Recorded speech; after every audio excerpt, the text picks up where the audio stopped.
மகாராஷ்டிர மாநிலத்தில் அக்டோபர் மாதம் நடைபெறவுள்ள மும்பை உட்பட முக்கியமான 4 மாநகராட்சிகளில் உத்தவ் தாக்கரேவின் சிவசேனாவும் ராஜ் தாக்கரேவின் நவ நிர்மான் சேனா கட்சியும் ஒன்றிணைந்து போட்டியிடுகின்றன.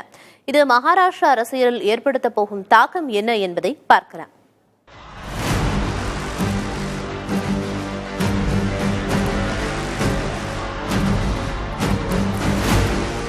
நாங்கள் ஒன்றிணைந்து வந்திருக்கின்றோம், தொடர்ந்து ஒன்றிணைந்திருப்போம். உத்தவ் தாக்கரேவின் சிவசேனா, ராஜ் தாக்கரேவின் மகாராஷ்டிர நவ நிர்மான் சேனா கட்சிகள் இணைந்து ஜூலை 5ஆம் தேதி மும்பையில் மும்மொழி கொள்கைக்கு எதிராக நடத்திய பேரணியின் தொடக்கத்தில் உத்தவ் தாக்கரே உச்சரித்த வார்த்தைகள் இவை.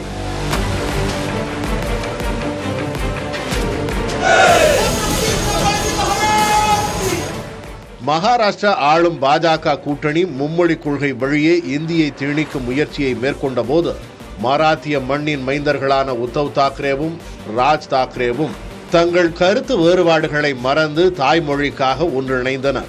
சித்தப்பா மகன் பெரியப்பா மகன் உறவில் சகோதரர்களான இருவரும் 20 ஆண்டுகளுக்கு பின்னர் மொழிக்காக கைகோத்தனர்.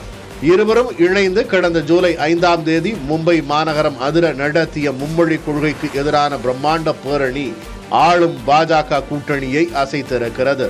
மும்மொழி கொள்கையை அமல்படுத்துவதை முதலமைச்சர் தேவேந்திர பட்னாவிஸ் கைவிட்டார்.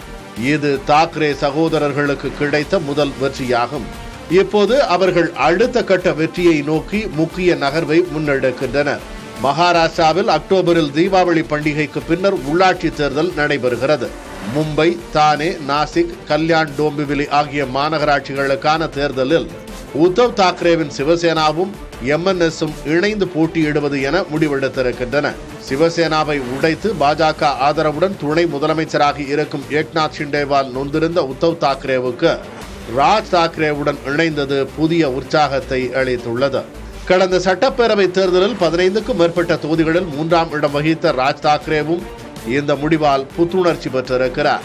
தாக்கரே சகோதரர்களின் கூட்டணி முடிவை உத்தவ் தாக்கரே ஆதரவாளரான சஞ்சய் ராவத் அதிகாரப்பூர்வமாக அறிவிக்கும் போது தாக்கரே சகோதரர்களின் வலிமை என்பது மராத்திய மக்களின் ஒற்றுமையின் வலிமை என்று குறிப்பிட்டதுடன் அவர்களை எந்த அதிகார சக்தியாலும் பிரிக்க முடியாது என்றும் அதிரடியாக கூறினார்.